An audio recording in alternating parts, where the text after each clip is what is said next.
way down. Let's bring it down. Let's bring it down, down, down, down, down. Let me tell you, it's in the air. Joy is in the air. Love is in the air. Can you feel it? What it feel like? Freedom. What it feel like? Don't sleep on it, brother. You might get left, sister. Can you feel it? What it feel like? Freedom. What it feel like? Justice. No need to be counted, cause I am down. Down, down, down. Down, down, down. Down for the end of racism, for the end of bigotry, cause I am down. For the end of misogyny, that's right. For all the isms out there, just down, down, down. Let's bring it down. Rise up, people. No more foolishness, and let's bring it way down. Riding the river of change into the cries of contrition. This is the way that we bring it down. Down, down, down. Down, down, down. Down, down, down. Down, down, down. Down, down, down. We are the children of Eden, dancing and celebrating freedom. We are the ones that must bring it down. Down, down, down. Down, down, down. Down, down, down.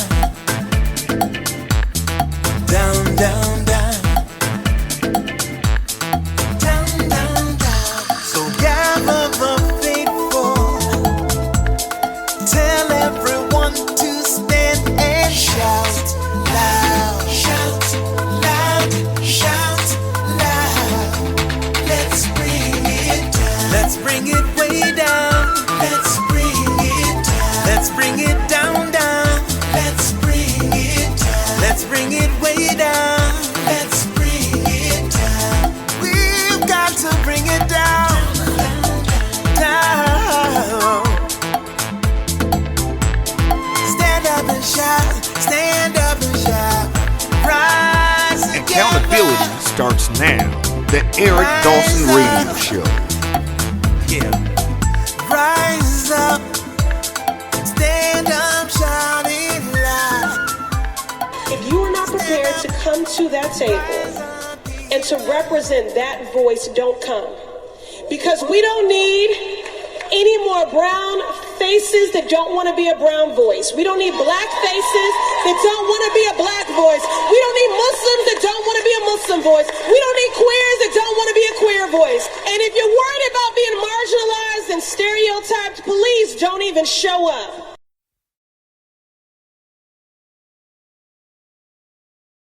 Good morning, everybody. Welcome to the Eric Dawson Radio Show. I'd like you to share the link to let everybody know that we're live and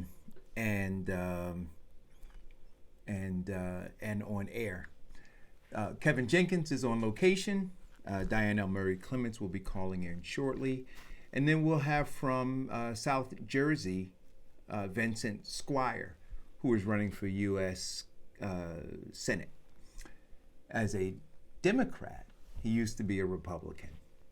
Anyway, one of the things that I wanted to do, and the reason I was a little frazzled this morning, is I'm still looking for an intern. Anybody who has one who's interested in broadcasting, please let me know.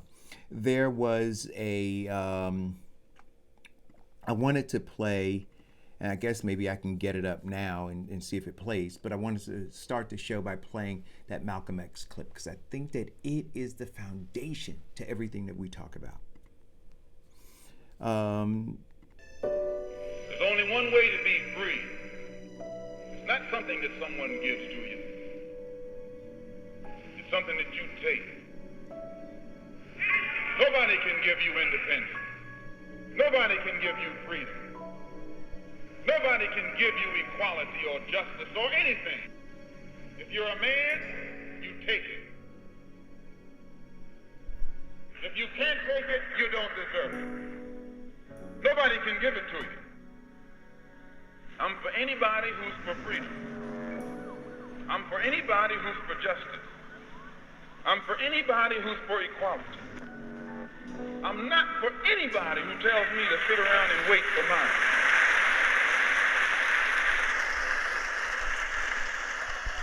I'm not for anybody. He's unapologetic, didn't stutter. He was very, very clear that he is not for anybody who's telling him or telling us to just sit around and wait for ours. So as we look at the climate of today, we look at the election cycle today, we look not just nationally but locally. If you have politicians or you have faith-based leaders or you have folks within your community or even in your family at this point telling you just hold tight, just sit back and wait for yours, you have to separate from them. You have to separate from that mentality. I will start the show by talking about, actually, one of the things that I want to do, and I hope that they're tuning in. There's a group in Montclair called the Montclair Underground. And I was told about this group. They're online. And I would challenge anybody who is foundational Black American, or if you aren't, but you really understand as best you can the fight, the struggle that we have here in America, to join that group or to read the comments and the things that are posted in that group. Those are some very socially conscious people who are in the struggle. I was introduced to the group. I requested to be a part of it. They were kind enough to accept me, and I've been chatting back and forth with one of the administrators of that site. And it's just been phenomenal. It's been a breath of fresh air. It is the Montclair Underground. And what we have to do, and one of the things that I was saying to her, is we have to start bridging the gaps between these different groups where we're all talking about the same things. We're not going to necessarily agree 100% on everything. But the question is, do we foundationally agree on certain things? Do we agree that in 1619, first Africans were brought here and enslaved in Virginia, and they were enslaved to be the commodity to the wealth and power of the corporation white supremacy? Do we agree to that? If we do, then that's something significant. Because then we can go to the next step and say, do we believe that the policies that still exist here are designed to keep foundational Black Americans anchored to the very bottom of the socioeconomic ladder and to keep us as the commodity to the wealth and power of the corporation white supremacy? If we can agree to that, then we can move forward. Now, we may splinter off here and there on how to get to our final destination, but let's make no mistake that the final destination at that point has to be to seize economic and political power, right? So now we may differ. They say, well, we should go this way, we should go that way. But we're going to always head in the right direction if we understand where we are, know thyself. And then we understand that the only way to extricate ourselves from the very bottom of the socioeconomic ladder is to seize, not achieve. See, achieve is passive. You're waiting for somebody else to give it to you. You seize. That means you have to struggle. You have to fight for it, right? You have to, as Ayanna Pressley says, you have to be willing to be called names. Radical, angry, all of those different names. You have to be prepared in this fight to be called those names and possibly be marginalized. But without putting forth that effort to take it, you're never going to get it. As Malcolm said, nobody's going to give you your freedom. You have to fight for it. And if you're not prepared to fight for it, you don't deserve it. Diane L. Murray Clements, welcome back. Good morning. Good Welcome morning. How back are from you? Madrid, Spain. How do you say welcome back in Spanish, Diane? Hola.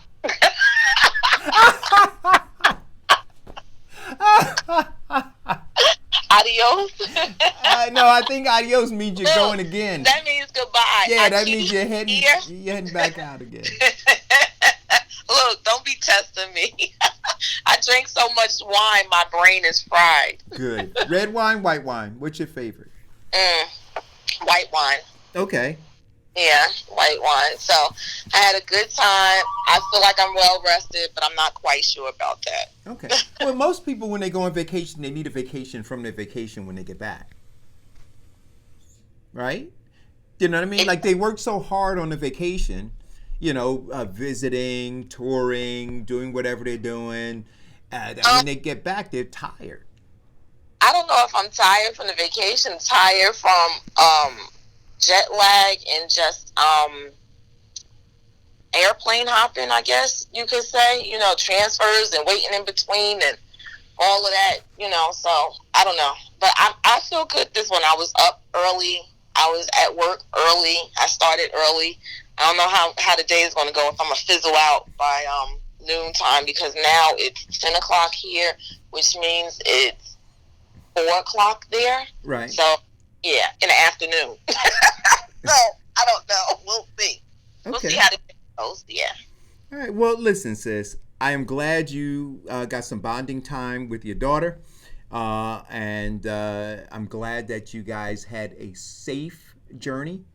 I was praying travel mercies for you, and I'm glad you're back. We miss you.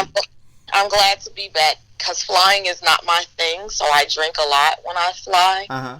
But that also is not good because that dehydrates you. So then I have to drink a lot of water. So which means then I have to take my seatbelt off to go to the bathroom. But I'm too scared to take my seatbelt off. Like, what the hell? What the hell?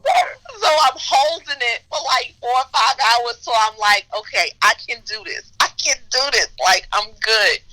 So, yeah, it's one of those things. It's like, I don't know. I can do it, but my daughter says she's glad that I don't allow my fear of flying to hold me back from traveling. There you go. You got to step outside your comfort zone, right? Yeah, in my mind, it does hold me back. I just don't tell her that. I just push ahead. It's one of those things. And that's what it's about. Great. And the weather was fabulous. It was nice, 60 degrees. So it was a warm 60 compared to our cold 60. So it was really nice. Well, I didn't see you post any pictures up on Facebook. You said I didn't? Mm-mm. No, I don't. I don't put, no. You probably won't see any pictures. No, I don't. Okay. Yeah, they're all on my daughter's phone, and we keep them private because, for one, she doesn't like people in her business. And me, for one, I learned from years ago when my daughter used to travel in high school, which is not a great thing to post pictures of where you're at and stuff like that. Oh, yeah. Somebody broke in our house because they thought I was in, where was she at then? She was in the south of France. So they thought I was with her, and they broke in the house. So really? We don't do that. Wait a minute. So when they broke in the house, where was the dogs? I didn't have the dogs then. I was at a different house. Yeah. If they broke in now, it'd be a problem, wouldn't it? Yeah. Yeah, but see, the thing was, they were people, neighborhood kids that knew her. Right. Oh, so they knew she was away, and they figured that she'd be with mom. Exactly. So they're watching the trip. Yeah. Well, something else they say about that. I mean, not about that particular thing, but remember when the GPSs first came out and people used to program their home into the home button, right? And they said don't do that because when you valet park someplace, they go into your GPS, and then what they know is that you're not home. You're wherever your car exactly, at the restaurant. Yeah, you're at the restaurant, and they know exactly how long you're there. And so don't ever do that. Program somewhere near home, but not home. Right? Yeah. So listen, go ahead. With my car, I have OnStar, so mine is programmed in their system, not in my GPS in the car itself. So if I need to get home, I just call them and be like, give me directions home. And they just send it to me wherever. Yeah, so it's cool. All right. Well, again, I'm glad you're back. What is it? I mean, so again, I don't know if you heard me earlier, but I connected with this online group called, it's the Montclair Underground, Diane. You gotta ask them to be a part of the group. Yo, they are on code. They understand the struggle, they understand the fight, and they're posting amazing content. And I got to tell you, sometimes when we do it here, I know when I talk to Kevin, we all hang up the phone and we call each other and we talk about how exhausting it is, like plowing through this stuff on a regular basis. But I felt like I was in an oasis when I came across this group, because to talk to people of common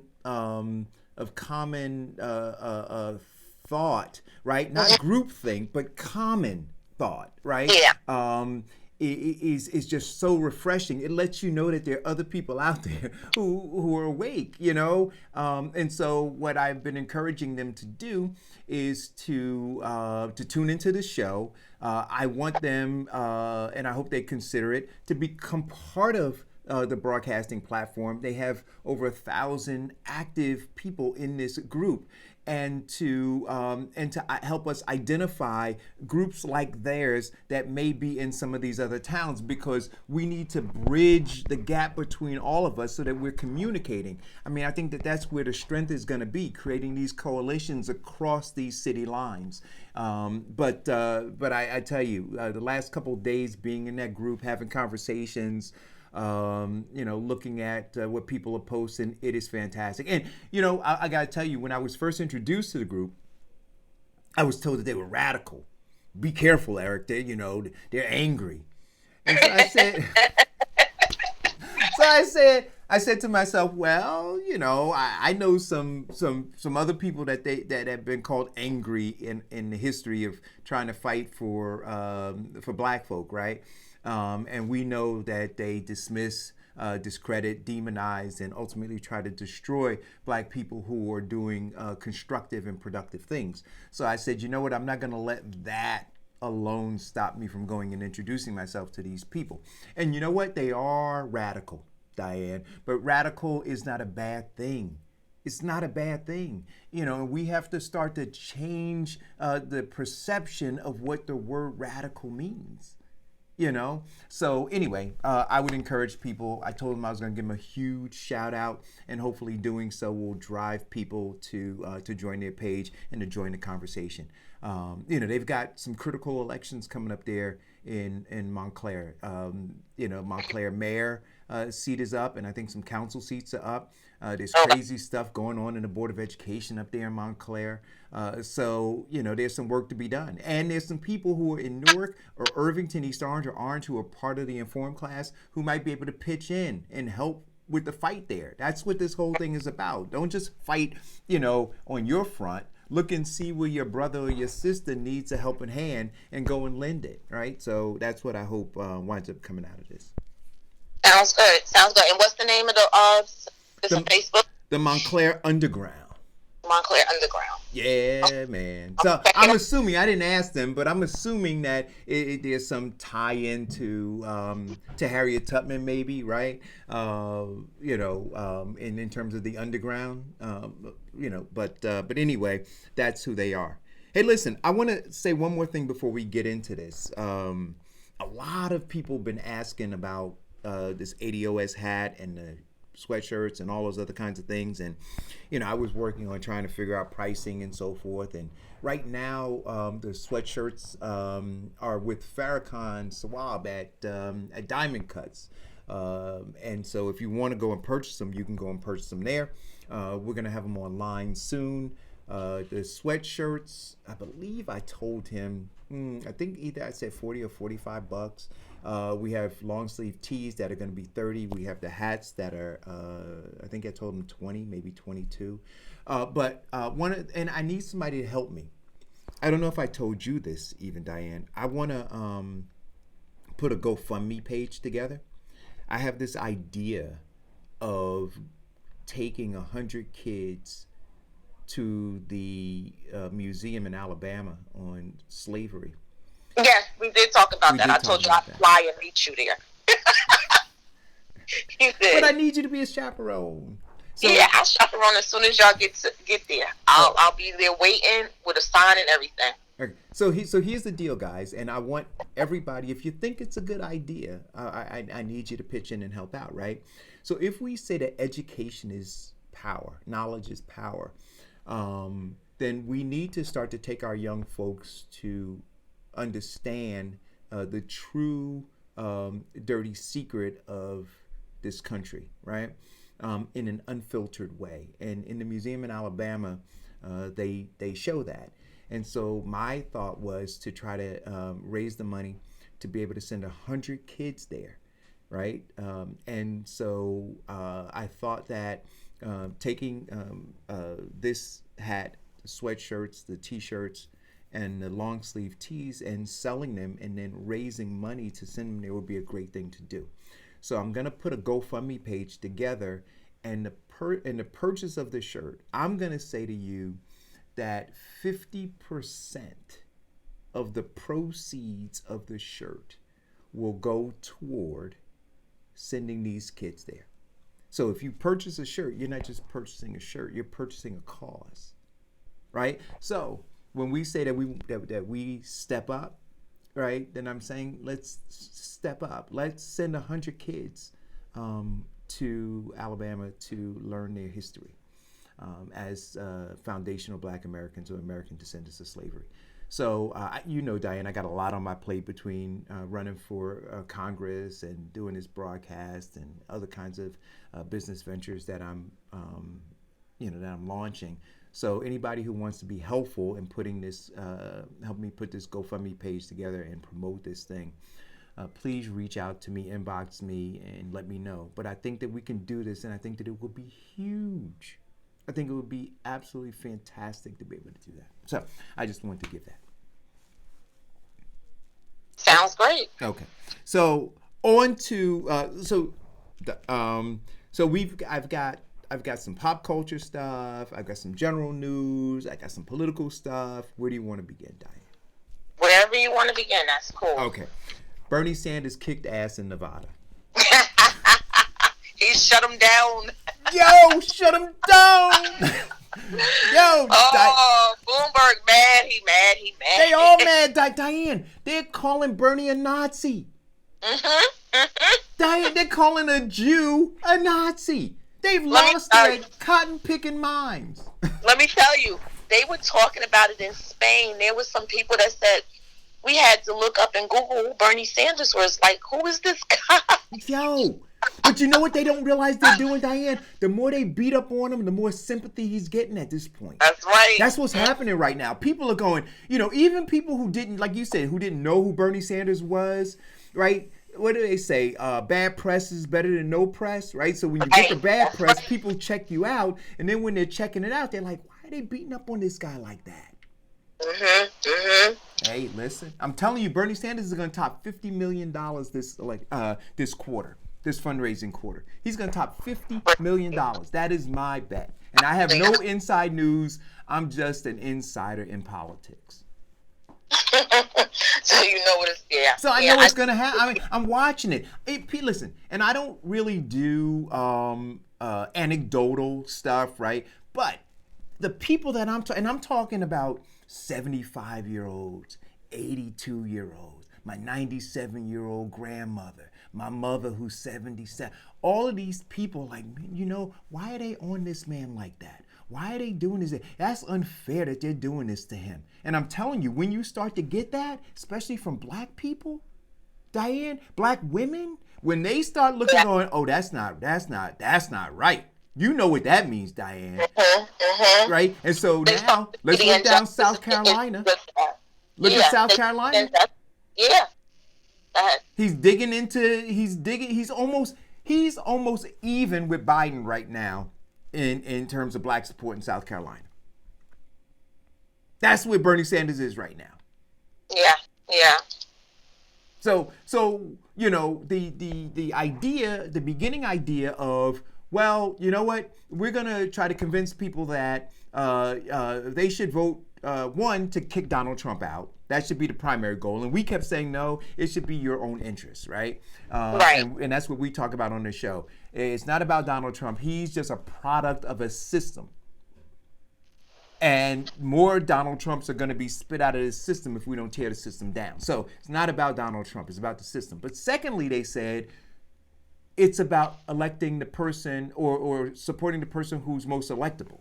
And they said, based on all the polls, it's Joe Biden. But now we see that Bernie Sanders is the most electable. Right? And that same party that said, hey, we should be behind the person who's the most electable, they're trying to tear him down. They call him a Nazi. Diane, I could not believe Chris Matthews called him a Nazi. He likened Bernie Sanders winning Nevada to the Nazis invading France. But my question is, how do you call a Jewish man a Nazi? That's like crazy. Like, what is his purpose? He thinks that, I don't know, does he think that his followers are going to step aside and say, yeah, he's being really radical, this is too much, we're not going to follow Bernie Sanders anymore? Or is he saying this because he's trying to really convince people that he is this masked person who is not for the people and is going to turn around and try to destroy everybody? Well, Diane, it's kind of like all of the corporate media has enlisted in this war, and they're like suicide bombers, right? So if you're enlisted in the war and you're a suicide bomber, then you just go and fly your plane into that house or into that building or into that ship. That's your job. So right now he's a suicide bomber. So he's just flying aimlessly into something, trying to blow it up. And so he doesn't care what anybody says. He's been given a mission, and his mission is to destroy Bernie Sanders. Same thing with Chuck Todd. That's their mission. That is their mission. And you know what? Listen, I have, you know what? I did download those videos, but I can't play them right now. But I'll play them tomorrow, or maybe I'll figure out how you guys can see them. But Chuck Todd said that there were mobs of Bernie people who reminded him of the brown shirts. Those were Nazis, right? Chris Matthews said if Bernie Sanders wins, there will be riots in the street. This is what they're saying. And so here's the question that I have, and I raised this yesterday on my show. If the media is going so far out to tear Bernie Sanders down, but at the same time, you know, they're saying we're going to have to coalesce around whoever the nominee is. How does a guy who calls Bernie Sanders a Nazi, how do you then coalesce around him? Yeah. How do you do that? You can't. That doesn't make sense. It doesn't make sense. And so this is why I believe, I'm telling you guys, so don't get so happy. Like they say in football, it's a 60-minute game, right? Or in basketball, it's 4 quarters. It doesn't matter if you're up in the first quarter, it's how you end the game. And so the game is still being played, and the pieces are still being moved around the board. And these super delegates are going to be in play. And that's what Chris Matthews knows. That's what Chuck Todd knows. That's what all of them know. So their job is to continue to tear down Bernie Sanders, to continue to try to bring down his positives and lift up his negatives, to give a justification when, not if, but when the superdelegates try to take the election. That's what their goal is. And then they want to be able to say to people, well, see, he was not electable because of all of these things, because he's a Nazi, because, you know, he's a socialist. They're calling him a socialist. And I'm going to get to that in a minute. But they're not saying Democrat socialist. They're calling him a straight up socialist. They're linking him to communism. They're linking him to Russia. Not the Republicans now, the Democrats. Right. Yeah. Now, and they're saying, well, he's not a Democrat. Well, but wait a minute. Here's a guy who voted with the Democratic Party 98% of the time. So it's not what you say, it's what you do. So if he voted with them, if he's been with them 98% of the times, what is he? Right? On the other side, though, Mr. Moneybags, Uncle Mike Bloomberg, He was a Republican. Straight up Republican. And they're caping for him. See, they're at a point, Diane, where they can't even justify their hypocrisy. They can't even, they're not even trying to justify it. They're not trying to justify how they can cape for a guy who was a Republican and only switched being a Republican when things got hairy over in Iraq during the Iraq War. And he couldn't figure out how to navigate that, so he jumped ship from being a Republican and became an independent. And then because he knew that the Democrat Party, right, that he could purchase it, he became a Democrat. And they have no qualms with that. But a guy who voted 98% of the time with Democrats, they're parsing words about who he is. It's crazy. And they call him a socialist. And they call him a Nazi. Massive, what do you call it? Maximum sophisticated confusion. It's maximum sophisticated confusion, Diane. But here's the question I want to ask you guys. And I posted this on my page. I'm going to try to find it, so bear with me, because I think that, for all of you guys, even if you're not a Bernie Sanders supporter, right, or if you're not a supporter of this movement, I want to challenge you to answer this question for me. How can you be for Dr. King but be against this movement? I ask that question again. How can you be for Dr. Martin Luther King Jr., right? How can you celebrate him? How can you embrace him? How can you talk about what a courageous man he was, quote him, post memes of him on your page? How can you do that and at the same time be against this movement? So I'm going to read something to you. And I'm not just talking about you guys who tune in. I'm saying the media too. I'm saying everybody, all of those people who during MLK Day, they were playing his speeches. They had pictures of him all over their screens. All of these people, right? All of them. And now they're calling Bernie Sanders a socialist. And Bernie Sanders keeps saying, no, I'm a democratic socialist. Well, I'm going to read to you a little bit about the democratic socialism of Dr. Martin Luther King. Because yes, he was a democratic socialist. Right? So now, can I ask the question, do they really believe that Dr. King was a communist?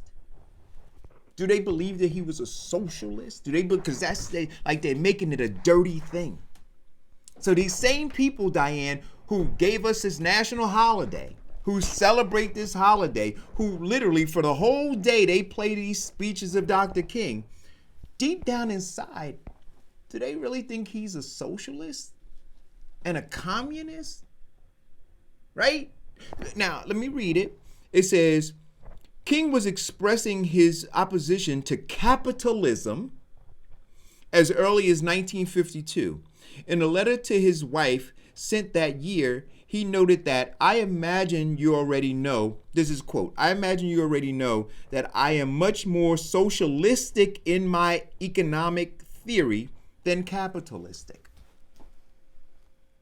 Now, so is Dr. King a socialist?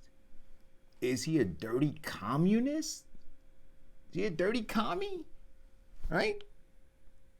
They got to answer that question. And I'm asking everybody, what do you think he was? Because we celebrate him.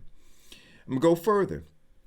It says this letter written before his activism was notable was merely the start of his radicalism.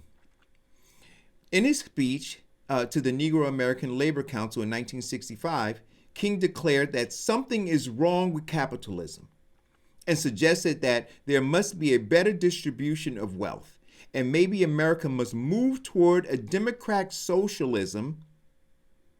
His concern for the poor was unflinching and came to greater prominence in his activism toward the end of his life. He said we should be moving toward democratic socialism, right? It says, in his final speech to the SCLC, he said, why are there 40 million poor people in America? When you ask that question, you begin to question the capitalistic economy.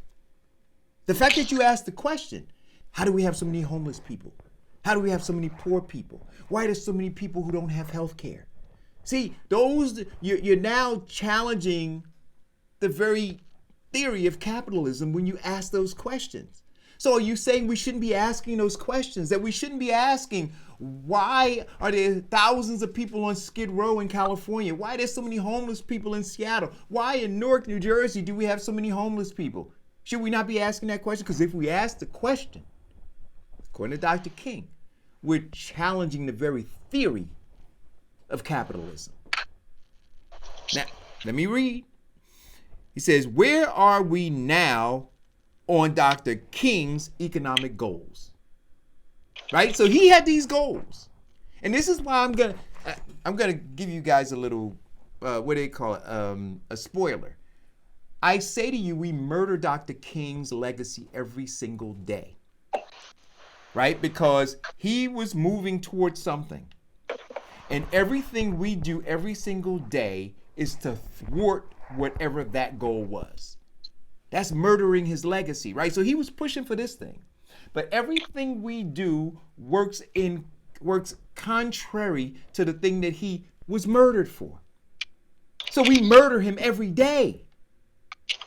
Right? So where are we now in Dr. King's economic goals? It says when Dr. King was assassinated on April 4th, 1968, he was in the middle of the Poor People's Campaign, which focused on economic inequality and demanded an economic Bill of Rights from Congress. He was in Memphis the day that of his death, I'm going to say of his assassination, in support of the striking workers. Today, 50 years later, 50 years after the murder of Dr. King, when he was pushing for poor people, it says, we are much more unequal than we were when King was shot and murdered. Diane, did you hear what I just said to you? We are worse off 50 years later. So he was pushing for this thing. We support this man. We have a national holiday. We have street signs named after him. People walk around with his face on their t-shirt, Diane. Yeah. And we're worse off. Pastors sit in the pulpit and talk about what a great guy he was. They revere him, but we're worse off. How the hell does that happen? Because people stopped fighting. Yeah. People stopped fighting and people left it for other people to take care of it, and it didn't happen. But wait a minute. But all these black politicians are telling black folk that they're working for them. So for 50 years, we've been working backwards. This is what I'm saying to you. I want you guys to hear what I'm saying. Please share the show. And if you guys from the Montclair Underground are tuning in, please share the show. All of them have been lying to you. So when we say that black politicians are just managing poverty, that you're on hospice, and they're not trying to cure your issues. It ain't Eric just saying it. Eric's not a hater. These are facts. How can you be worse off? That means that they're all failures. If we're worse off, and all of these politicians, and a lot of them, which is why I'm calling for term limits, if all of them, some of them have been in office for 20 years, 30 years, 40 years. Hold on for 1 second. Caller, please hold on. If these elected officials have been in office for this long, and for 50 years we've been going backwards, then you have to conclude that they failed. There is no other logical conclusion. So then why would you vote for them again? They have no winning track record. All of it is maximum sophisticated confusion. Everything they tell you every victory they tell you they had is a lie. It's not Eric saying it. Caller, go. Good morning, Eric. Good morning, Diane. I just was listening to what you were saying, and for black people, obviously, we're going backwards in the situation. But the whole purpose of killing Martin Luther King was for this very effect. It was for this very fact of what you just said. Well, they didn't kill him so that we could go forward. He was killed so that we would stay or go backward. So mission accomplished. You have to understand that in what you're saying. No. I'm not denying. Farrakhan, listen to me. I'm not denying that. I'm not denying the reason for them killing him. What I'm trying to get the viewers and the listeners of the show to understand is that all of these black faces haven't been representing black people. That's what I'm trying to say to you. So I get why the Corporation of White Supremacy saw the need to assassinate Dr. King. I got that. But I'm saying that black people have participated in lying to black people. And the evidence is here. For 50 years, we've gone backwards. See, and we emotionalize it, right? So then when I say, hey, listen, your mayor, your councilman, your freeholder, your senator, your governor, your whomever, they're lying to you. People say, oh, Eric, you're just hating. You're just hating. You don't see anything positive in anything anybody does. For 1 second. You just said an interesting word. Did you read the report, the New Jersey Homeland Security report that came out Friday, which put white supremacists as New Jersey's greatest terrorist threat, and put black separatists and black extremists as like a moderate threat, like the next level underneath the white supremacists, and then it put groups up. From what you just said, you're going to end up putting the ADOS movement in that grouping.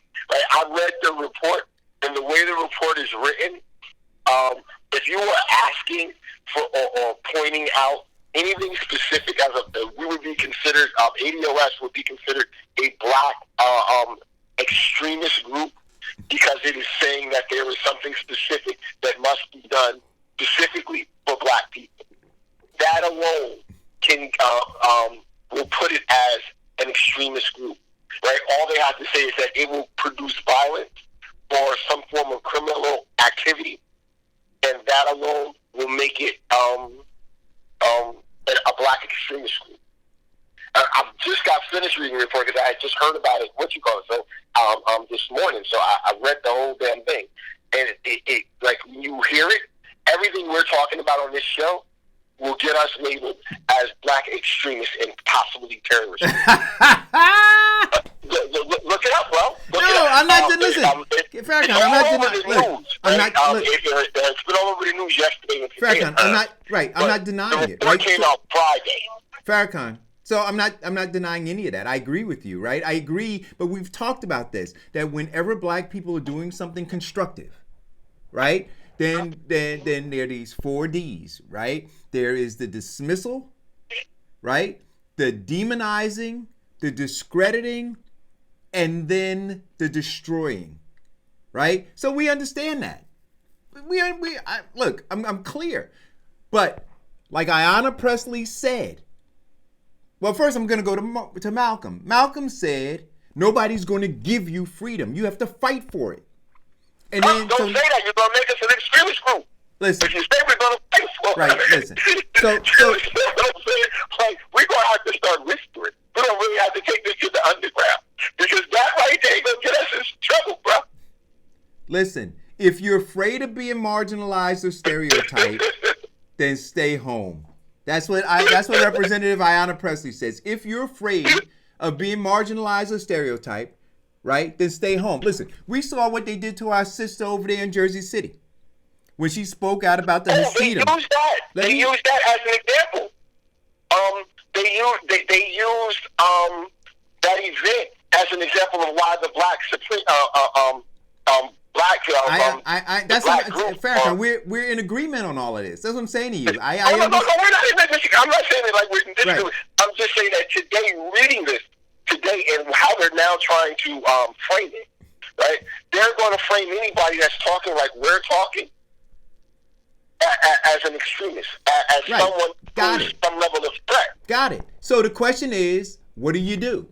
right? And so I'm following the words of two people right now. I'm following the words of Malcolm, who says that that nobody's going to give you freedom, right? So if the idea is that, you know what, we shouldn't say anything, we should wait for somebody to just give it to us, then let us understand nobody's going to give it to you. So either you shut up, you sit down, and you reconcile yourself to the fact that you're going to be on a plantation for the rest of your life, and you're going to relegate your offspring and generations to come to be on the same plantation, or you fight, right? So you got to figure that out. Now, when you decide to fight, if you decide to fight, now I'm going to talk about what Representative Ayanna Pressley says. She says, when you get ready to fight, be ready, because they are going to try to marginalize you, and they're going to try to stereotype you. And if that's a concern of yours, then don't even show up. See, those are the things. See, we have people within our midst who are giving us the ingredients, right? So we just have to look at them. And so this maximum sophisticated confusion right now around socialism, right? We had a guy, Martin Luther King, who we loved. We say we did. They keep us on the plantation by talking to us about this I have a dream thing. But let's move beyond that. Let's move to the other piece of Dr. King, where he was talking about economics. See, that's the same guy. So now, if we're going to follow him, again, he said there is an issue with capitalism. When you look and see that there are 40 million poor people back then, God knows how many there are now. And if you question why we have so many poor people, then you're questioning the very theory of capitalism. So either we're asking the question or we're not. And if we're asking the question, then we're challenging capitalism. And he said, I am more socialist, more Democrat socialist in my thinking based on what I see. So now, where are we? See, we got to proof up. Now, if you don't believe what he said, then throw the goddamn shirt out. Take the poster off the wall. You understand what I'm saying? Like, seriously, stop emotionalizing the guy. Because you're murdering him every day when you run contrary to what he was fighting for and ultimately was murdered for. We got to understand this. I mean, look, man, these three people right now, like, I'm looking for guidance, right? As we work through what we ought to do. And I'm telling you, one of the things that I think is happening in South Carolina, Farrakhan, with these black folks who have Dr. King on their thing, listen, I think that they're looking at what I'm saying. They said, wait a minute, Dr. King was saying this too. He was talking about poor people. He was talking about the struggle. He was talking about the fact that, you have 40 million poor people, and why is that the case in the richest country in the world? Answer the question. And now all of the capitalists can't answer the question. So I said, well, then we have to challenge the theory of capitalism then. If you can't explain to us how we have all of this, how we have this despair in the greatest country in the world, the richest country in the world, rather. Why we have all of this despair, economic despair. If you can't explain it, then that means you can't explain capitalism. So now we have to challenge it. Maybe it doesn't work. At least not the way it's set up. Right? So now you start looking at other things and you say, well, what other options are there? And that's where Dr. King got to. And this thought about democratic socialism. But the thing that fascinates me the most about it, Farrakhan, is, again, in 50 years, 50. So you've had, and we've talked about this on the show before, over a 900% increase in black elected officials. 900%. And we're doing worse. Now Eric's saying it. So who do you blame? So fine, you can be mad at me because I'm the bearer of the bad news. Yep, throw it all on my shoulders. But who's to blame? Who is to blame? We can't keep talking about this white man.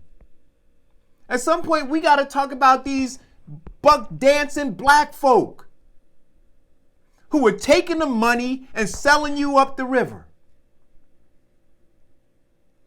We got to talk about them. So when I put those posters up about Stacey Abrams and about Congressman Meeks and folks from the Congressional Black Caucus and Al Sharpton, people started feeling some sort of way. But I'm telling you, these are the people who have been. How long has Meeks been there in the Congress? How long has Al Sharpton been representing black people? How long? And what has been the outcome? We've gone backwards. Al Sharpton can't deny facts. He can't make up his own facts. Meeks can't make up his own facts. Fish Fry Clyburn in South Carolina can't make up his own facts. All of them. Come on, people. Absolutely true. So, I mean, you know how I feel about it. Like, you know, let's separate, get them out of business, and we can probably build something.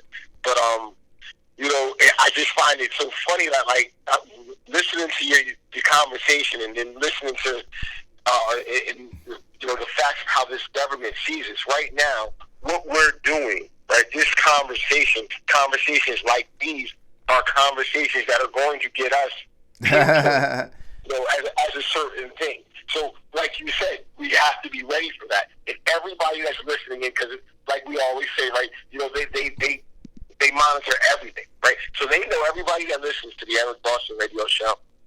They know everybody that joins the Montclair group that you talk about.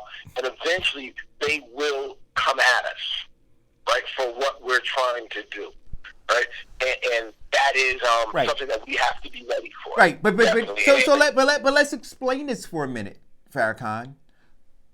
And don't forget, they're going to use those slave catchers that we have as our so-called leaders. Correct. As the ones that I agree. And so that is the reason why we have to get rid of them, right? So if we understand all of what you say to be true, right, then we have to conclude that those slave catchers, right, those Negro whisperers are colluding with those people to put down the resistance, right? Absolutely. Right? So we need to get rid of them. If you're not, see, what we're fighting for is economic and political power. That's it. Freedom. That's where the freedom comes in, through economic and political power. And so we're clear now, I hope. And if we're not, we'll go back over it. But, you know, somebody said in one of the feeds a couple weeks ago, you know, every time I tune in, you're going over the same thing. But listen, I want you to understand, like. Well, that's because people aren't clear. That's why. Right. See, because when people get clear on it, then they'll understand that something has to be done, and then the circle won't persist. Right? See, the reason the circular conversation persists is because it hasn't been done yet. So until you're going to keep having the same conversation, that's like anything, right? When you're trying to solve a problem, until you solve the problem, you're going to keep looking at it from every angle and going over it and over it and over it until you get the result you're looking for. So anybody that says, well, we're having a circular conversation, but hasn't done anything to straighten the conversation, right, to break the circle and make it go in a straight line, then they don't understand. Right. So, again, I'm going to go back. We talked about net neutrality. I got to sit back and listen because I got everybody else here. All right, brother. Thank you. So, when we talk about net neutrality, I'm going to go back to that again. The fight about how this internet thing is going to work. The very fact that you guys are tuning into this show and it's streaming without that, you know, process wheel going, right, means that you can get this information. But the way the government wants to set it up is they don't want you to get the information. They want to be able to choke out the stream and the speed with which you get this information. And then they want to be able to accelerate the manner in which you get other information.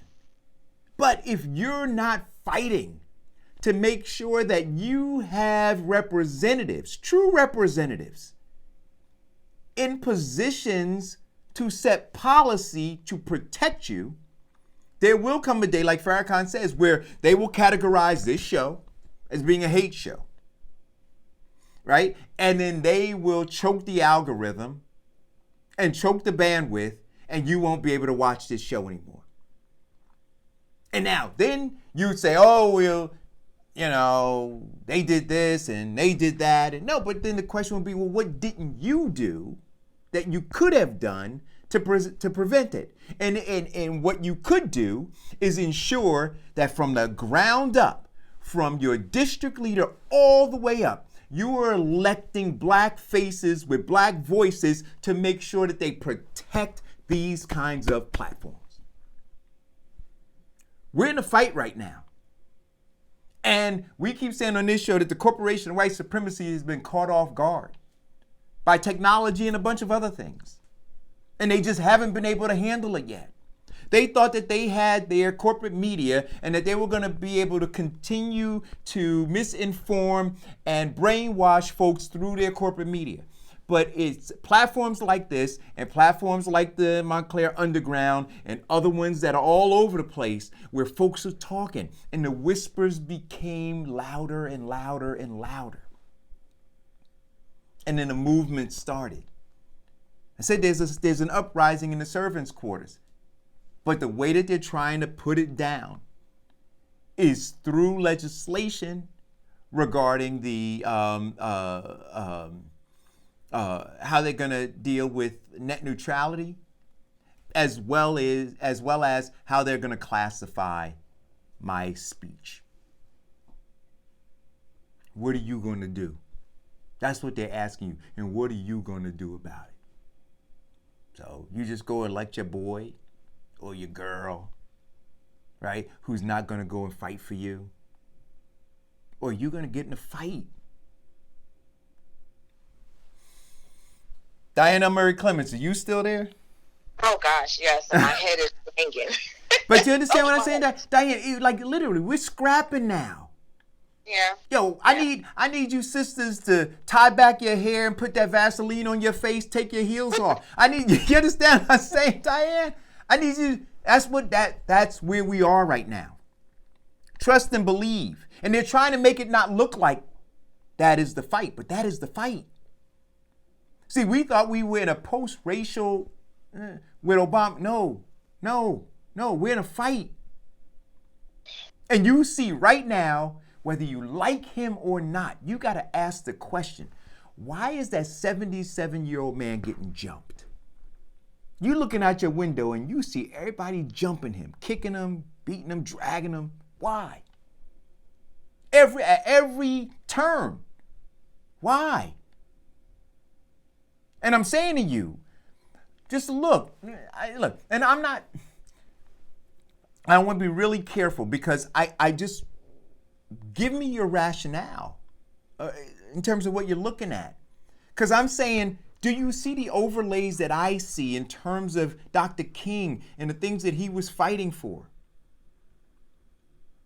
Do you see any overlays there? Just a different color guy. But he's taking a beating on being a socialist, on being a Nazi, on being a communist. But listen, Diane, listen, there's good news. Black folk in South Carolina are waking up. Yeah, they're paying attention. And they're paying attention right now. They're paying attention. And so something drastic is going to happen. And it is not the people within this movement that are going to create it, right? They're outside forces. See, we just saw a documentary, right, about who killed Malcolm X. And we understand how the government pushed and pulled within the Nation of Islam and created these tensions and such, right? So I'm telling you, the government, the media, they're pushing and pulling. They're creating attention. They're trying to create a self-fulfilling prophecy. People just want to be free. People tired of being slaves or enslaved.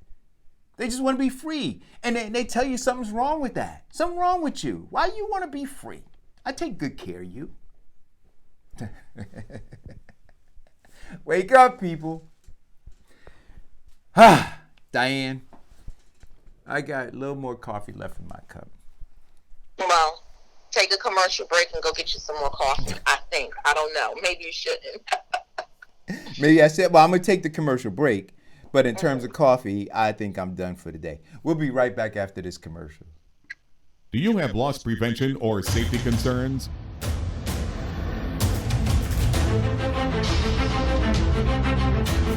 Black Belt Security and Investigations has armed and unarmed guards that can protect what is important to you.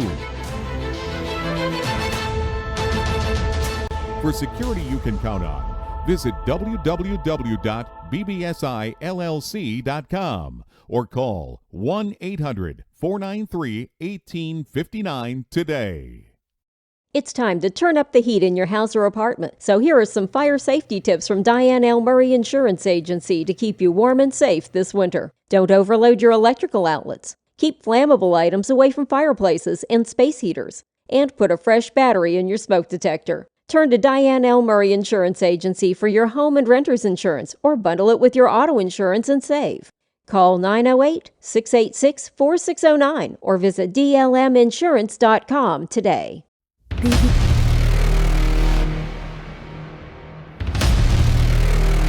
BBSI.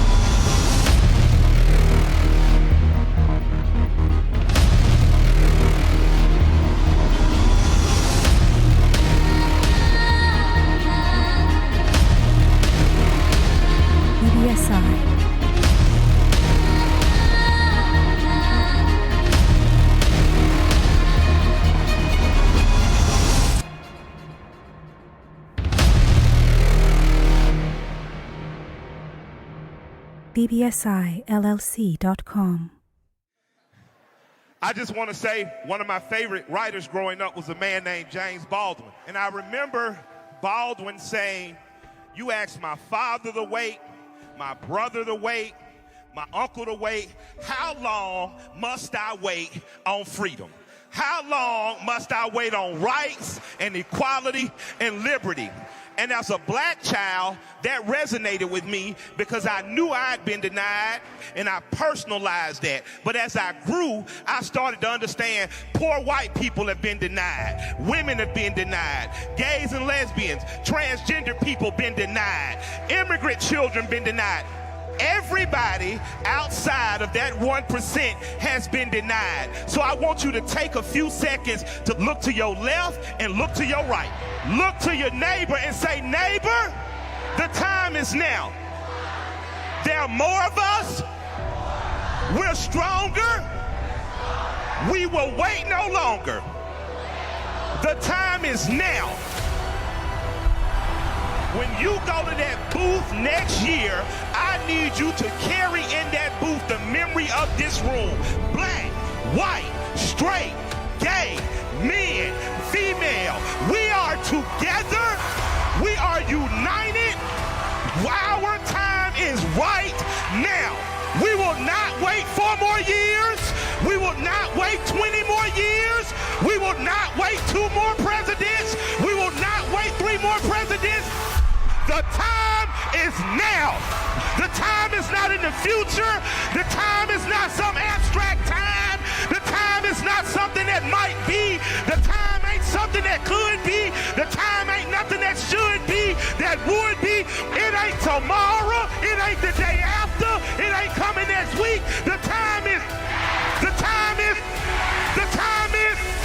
The time is. Senator Bernard Sanders will be the next president of the United States of America. Thank you all.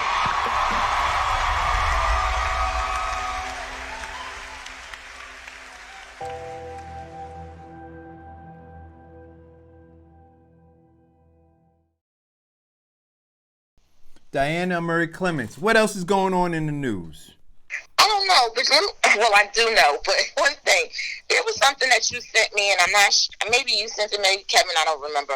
who sent me something about a statement. It was a Twitter statement about them now talking about how Bernie Sanders took over Nevada. And I can't think of which candidate it was. Marianne Williams. That's who it was. Marianne Williams. Oh, yeah. That talked about how big this thing is happening. And I'm wondering and hoping to see that maybe some more of these Democratic candidates who have dropped out are now going to start publicly saying who they're going to support, what candidate they're going to support, or do you think they're scared to say it too soon and they want to wait for the Tuesday primaries? So here's the deal in terms of folks not coming out to support, and this is what I would say to you guys: for all of your elected officials who are not talking to you about, so they say that they're leaders, right? All of your elected officials say they're leaders, right? Honorable this, honorable that, the honorable councilman, blah blah blah, councilwoman, yada yada yada. But all of them are silent, right? All of them are cowardly right now. All of them are hiding under rocks right now because they don't want to take a risk, Diane, right? So to be progressive means that you take risks, and they don't want to take a risk because they don't want to offend whoever Massa might be.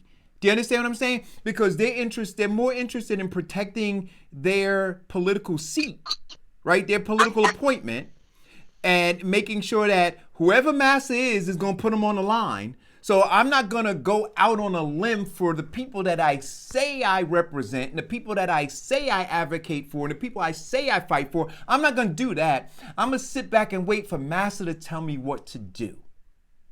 And I'm going to show that I'm a good Negro by doing that. And then maybe Massa will put me back on the line and I could continue to pad my pension, collect another salary, right? Be able to influence a contract to Massa.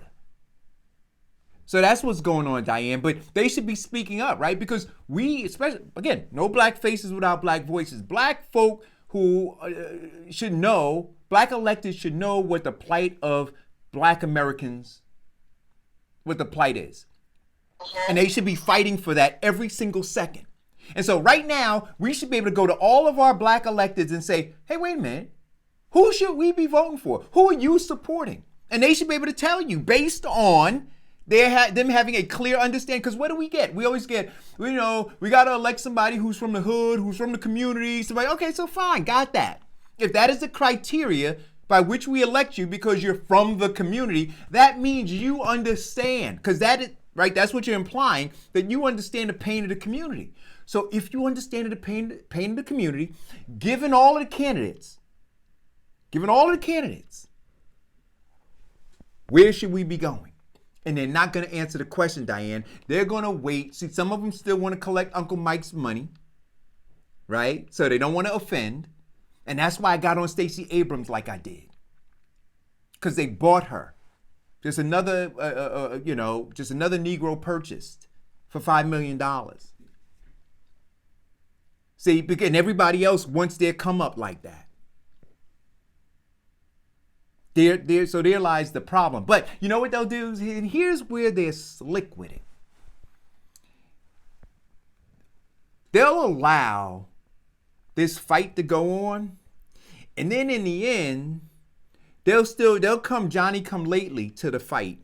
Right? So after it's all done, you've seen it before, right, Diane? Where, a fight breaks out and the person hides behind it. The best thing is like, what was the movie? I just saw it the other day, Coming to America. Remember the scene where Samuel L. Jackson comes into the restaurant and he tries to hold the restaurant up, and then Eddie Murphy's character fights him and disarms him and stuff, and the girl's boyfriend hides behind the counter, but then after it's all over, he comes out like he was going to do something. See, those are our Negro whisperers and slave catchers. That's what they do. So then they'll come out afterwards and say, oh, yeah. We're Democrats. We're behind this guy. We've been supporting them the whole time. Yeah, we've been supporting him the whole time. Yeah, you understand what I'm saying? See, I want you guys to understand who these people really are. I told you what? 50 years we have not made progress. In fact, we've gone backwards because they're cowards. See, and then I'm telling you, listen, Diane, it was hilarious. And I'm going to continue this in a second, but I got to take somebody told me this weekend that a call went down to Trenton about the Eric Dawson radio show, and asked that I stop talking about the stuff I talk about. So they spoke to some folks in Trenton who know me, right? I can't make it up. And wait a minute, what did they say? We can't control him either? They said we can't. That's right. That's what they said. They said we can't control him. She said, what do you want me to do? And look, and if we tell him, it's going to get worse. Diane, listen, guys, I'm not making it up. I'm not making it up. So the question is, what are you going to do? We got to keep pushing. We got to keep pressing. Right? That's the solution. Yeah. That is the solution. Keep pushing. Keep pressing. That's Pressure breaks pipes. Keep pushing. Keep pressing. So, your question to me was, why? What are they waiting for, or what, or who will they support? I can't remember your question again. I don't remember either. So I'm going to go to the feed. So Alan Patterson wants to know, where were some of these people during the Obama era? Where were they when Obama assassinated an African leader? Look at Libya today.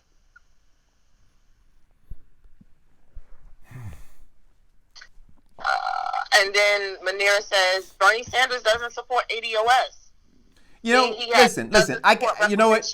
Look, Munir was in a thread yesterday talking about ADOS, and my question is, who does ADOS support?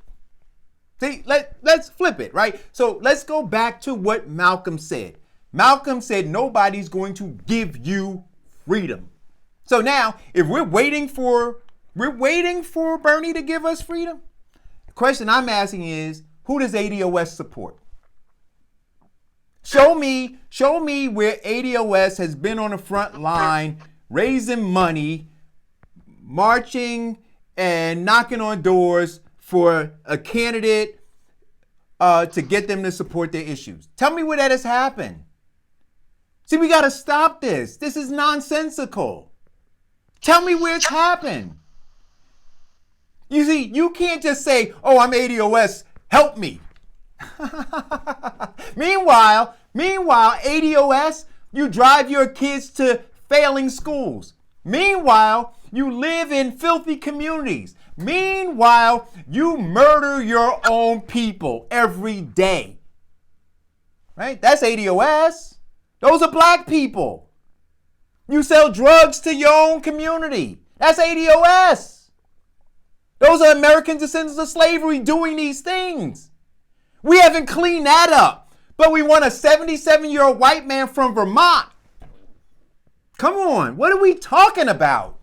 Well, people are talking about the connection between the two, because when you're talking about voting for somebody or voting for the president, they don't necessarily connect what is happening on a local level, that they voted in these ridiculous people and they didn't do what they wanted them to do. But yet you're asking them or telling them or even suggesting that Bernie Sanders or any other candidate may be a better candidate than the current president that we have. Now, what I'm suggesting is this. I'm telling you what I'm suggesting. There are two things. It's a nuance, right? So firstly, you have to make an investment in order to, you have to make a deposit in order to make a withdrawal. All right? You can't go to a bank that you haven't deposited any money in and take money out. So the question is, what deposits have we made? So we go vote, but we don't vote our interests. So when we look at the Hispanic community or the LGBT community or the Jewish community or any other community, those folks leverage, right? They leverage their money, they leverage their time, they leverage their resources to ensure that candidates are there to move forth policy that is beneficial to them. What do we leverage? What do? We don't do anything. And then when we whine and complain about how they treat us, I say, let's turn the mirror on ourselves and see how we treat ourselves. ADOS, how do we treat our women? ADOS, how do we treat our children? ADOS, how do we provide for our seniors? Right? But we want somebody else to have more respect for us than we have for ourselves. That's true. You understand? Now, So again, I said it's nuanced, right? The thing that I do know, and this is just for me, and you all will make your own decisions. But what I'm looking at is this. The current system isn't working. So we can talk about the various things within the system that don't work, but the system itself isn't working.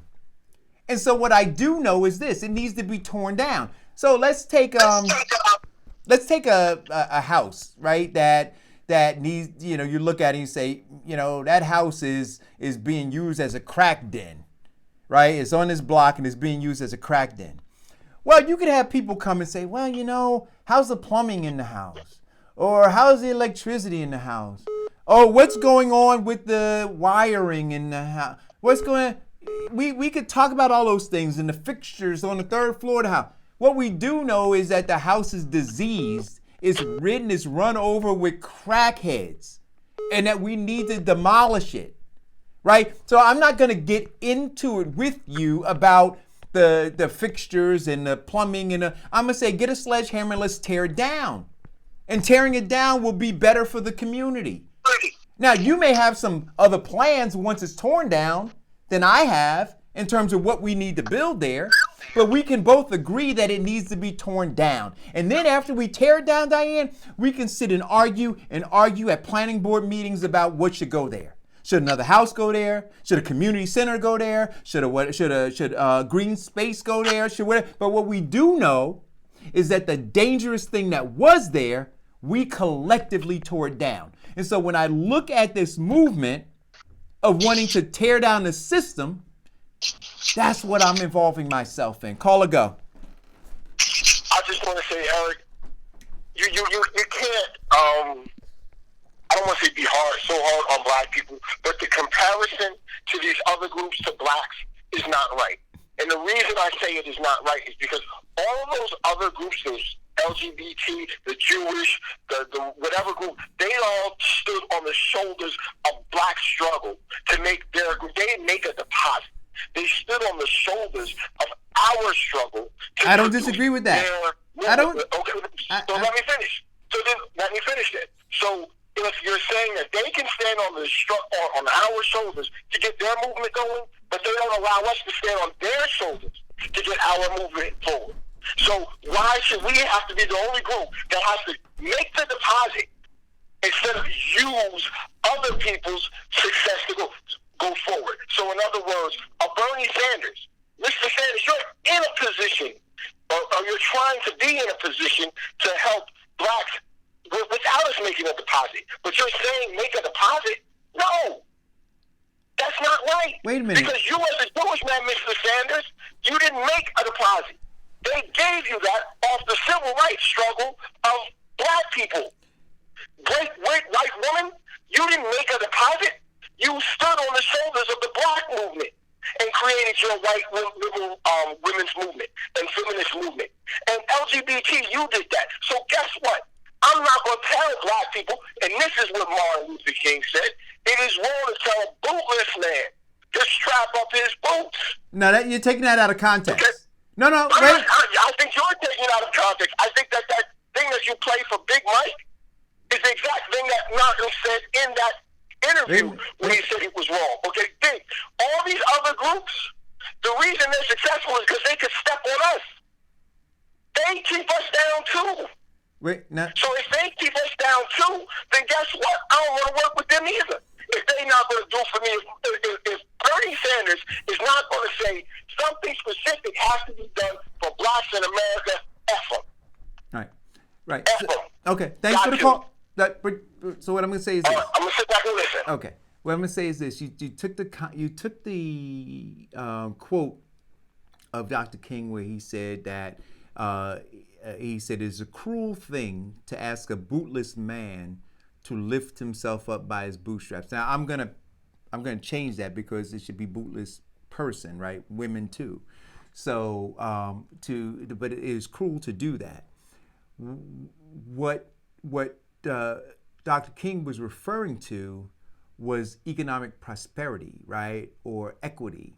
So when you look and say that a black person doesn't have wealth, or a black person can't get a job, or a black person doesn't have the means, you say, the comment always is just work a little harder, right? You just need to apply yourself. You need to do those things. And what he was saying is that no, that, wealth was transferred, right, to, whites were allowed to transfer wealth through policies that were designed to aid them. And that if you don't have these policies, the boots, right, the bootstraps, if you don't have these policies over here, then to say that a man should be able to lift himself up when he doesn't have the same policies that a white person had, he said it's a cruel thing to say. That was the context in which he said that. What I'm referring to, Farrakhan, is this, that if you say that white folk continue to support white folk who are in support of policies that will keep allowing for white folk to have the advantage, that is their deposit, and their white privilege is the withdrawal. I'm saying that when you look over here, so since we've been able to vote as black folk, right? Where have we leveraged and valued our vote toward our interests? That's what I'm talking about. So it has nothing to do with bootstraps. You go out and vote. You can go out and vote. So when we vote in a fish fry Clyburn, or when you have people caping for Cory Booker when they know what he did in Newark, or when folks are prepared to cover up Ras Baraka's ineptitude, when people are willing to hide the illegalities of what's going on, the missing malfeasance in Orange and Dwayne Warren, and go back and support him. That's on us. That's 100% on us. Call or go. Hey, what's going on, man? I might be on a delay, but I just wanted to respond to something Brother Farrakhan said about all the other groups on the sideline. And a quote that, what was the gentleman's name that you had on running for senator? I don't want to misquote say his name. Vincent Squire. Right. He tried to quote Dr. King when it comes to people just being neutral. The quote is, the hottest place in hell is reserved for people who place themselves in a position of neutrality. And where we are right now is the moral crisis. And what he was speaking to at that time was the Vietnam War and all of the black people that were keeping for the government against him. They were silent in a lot of cases and on the sideline. So it's not just other groups. We have to be careful when we start talking about they. It's not an outside entity all the time. It's all people. When all, like in Hong Kong, all of those people got up and said, no, we're not going to have it. There was a moral crisis going on, just like it's a moral crisis now. They're demonizing, like you said earlier, about being targeted and be careful with your. There's no such thing as being careful with your language, your speech. You have to be able to voice your concerns. And if somebody want to come along and deem you something, you can't be afraid. You can't run off and say, "Oh no, I'm gonna say it." This I can't speak in code because people won't understand you. You got to be out front, and all of these people who are on the sideline, not saying anything until it's convenient or expedient. These are the people we should be concerned about. So I don't think it's much about pulling ourselves up about our bootstrap because we all in this together, all in this mud together, and it's about the people who need to be speaking on this in this time. Don't wait till it's convenient for you to speak. That's where you mess with me and my morals. Now, when I was in the fight and they would put the weight on my shoulders and I'm standing up to it, that's when the pressure was on me. So now that it's convenient for you to say something out of convenience, it's okay. And I think Farrakhan, yeah, he's right. All these other groups have gained off of our being under this pressure, but we also have to say how much pressure would have been alleviated if more of us would have spoke out at that time. So that's basically what I wanted to say to Brother Farrakhan. Appreciate the call, Have brother. a good one. Call or go. Have another call? Hello? Yes, just a quick thing. Just encouraging, this is Coach C, just encouraging what the last caller was saying.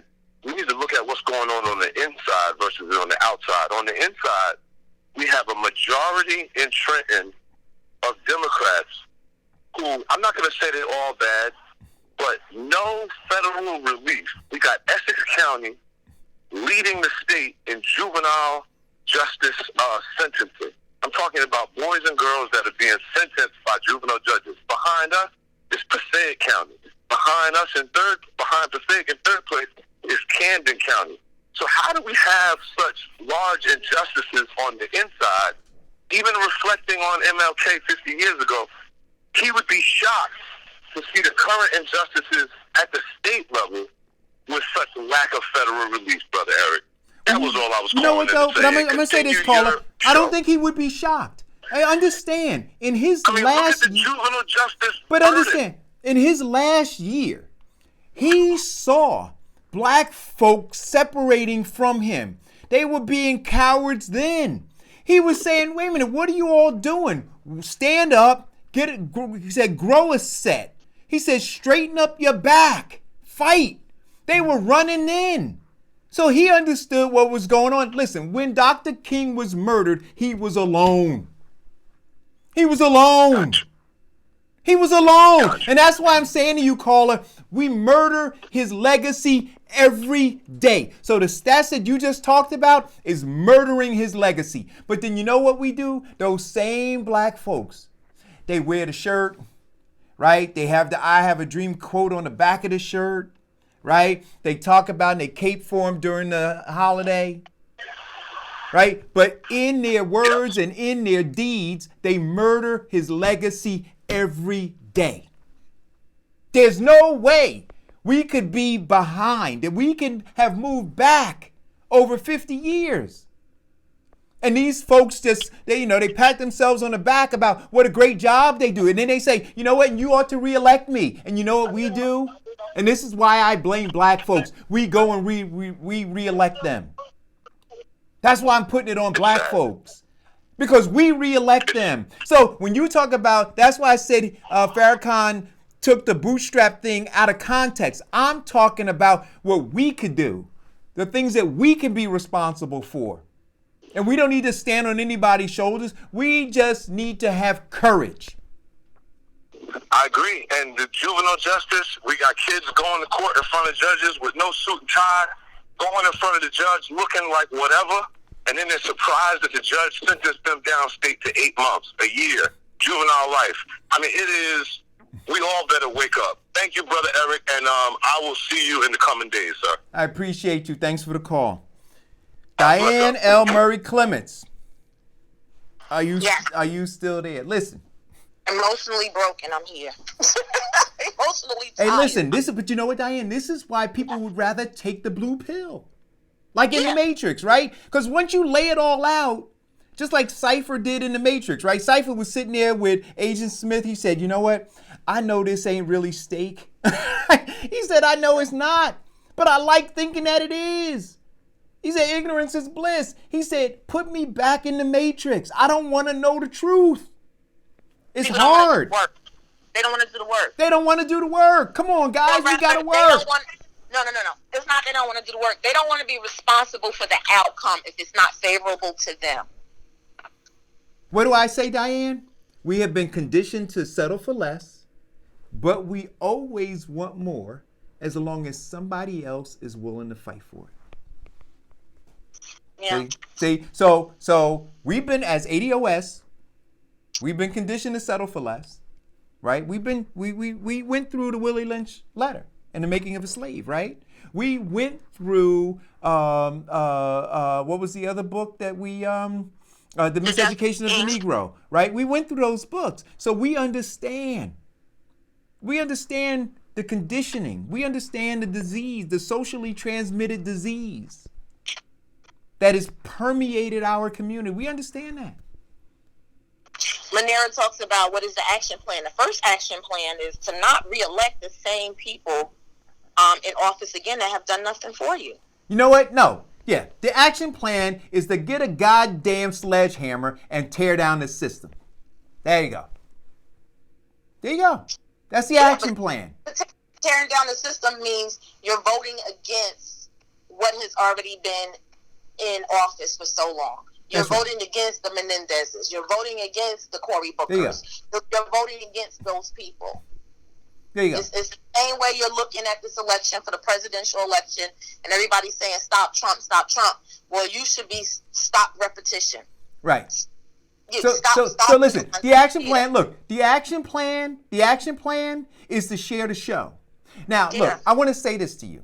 You've got Larry Hamm, who's running for U.S. Senate, right? Larry Hamm purports to speak for black people, right? But there's no true economic and political power that Larry Hamm fights for, right? Larry Hamm is a Negro whisperer and a slave catcher too, because Larry Hamm is not speaking out against all of these black electeds that I just told you about. Think about it. Not speaking out against any of them. He has cloaked himself, and I am disappointed in the leadership within the progressive movement here in New Jersey for falling for his wolf in sheep's clothing. But that's what he is. He's a wolf in sheep's clothing. Here's a guy. So again, if you take what I said to be true, which is we have gone backwards in the last 50 years. Backwards. Across the board. How do you then have a progressive guy, I'm using my air quotes, like Larry Hamm, stand up and receive a key to the city from Mayor Baraka? How does that happen? See, if he's in all honesty, what does the key represent? I'm going to tell you what the symbolism is. The symbolism... And the symbolism coming from the person who gave it to him means nothing either. No, and Diane. That means nothing. Diane, no. I'm not. No. You get me wrong. You're missing what I'm saying to you. I don't give a damn about the key. What I'm saying is this: that if Larry Hamm is in the fight for us, then he should have been talking about the water.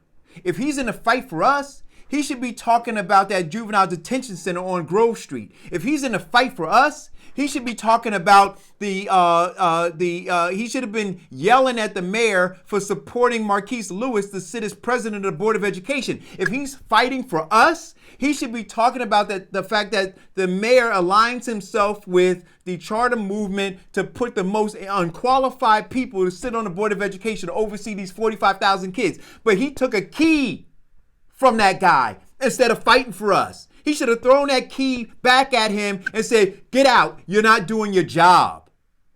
But that's not what he did. He sat there and took selfies with him. And then he calls himself a progressive. He's not. He's not taking, what risk is Larry Hamm taking? You tell me, what single risk is Larry Hamm taking? He is a Negro whisperer. He is a slave catcher.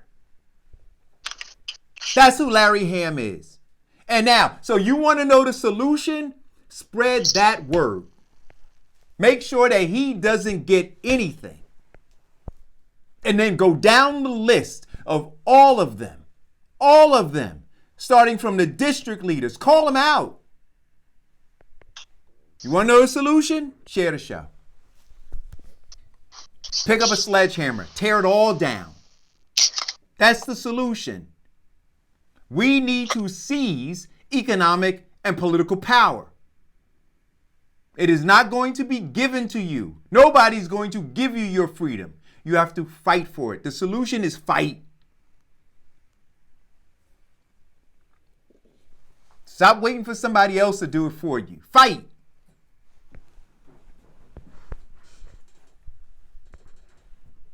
Did I give you a solution, Diane?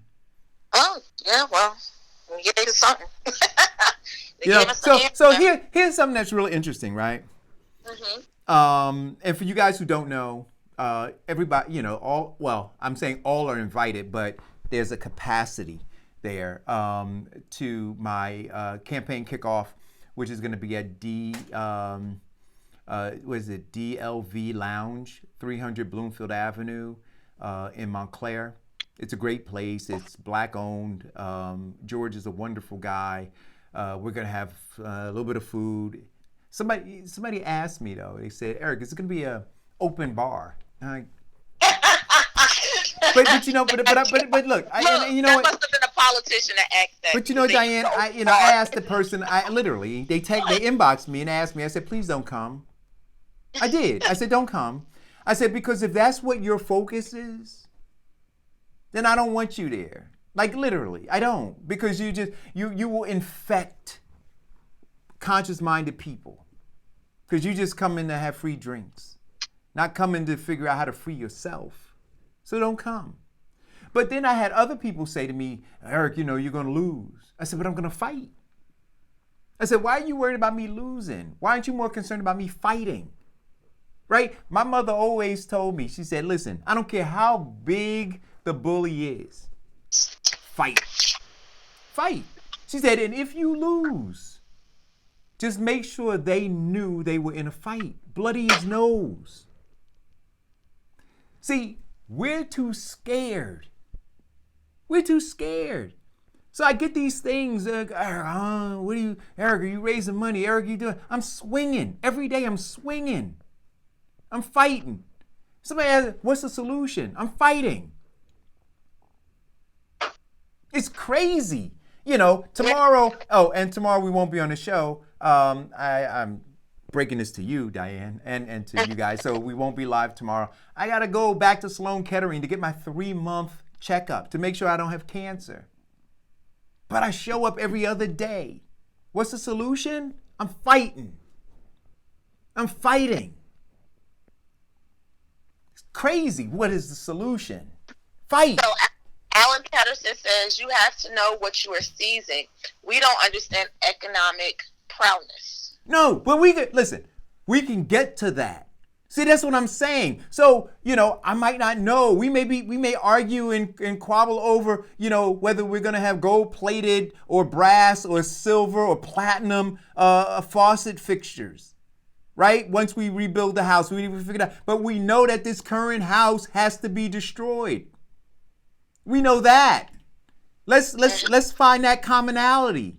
And then tear it down. And then we can sit and we can talk about, well, you know, I want to put this kind of sink in there. I want a double mirror. I want a double vanity. I want a whatever. We can have that conversation. But if we get fixated on that, as opposed to tearing it down, we'll just watch more crackheads come in and out of this house.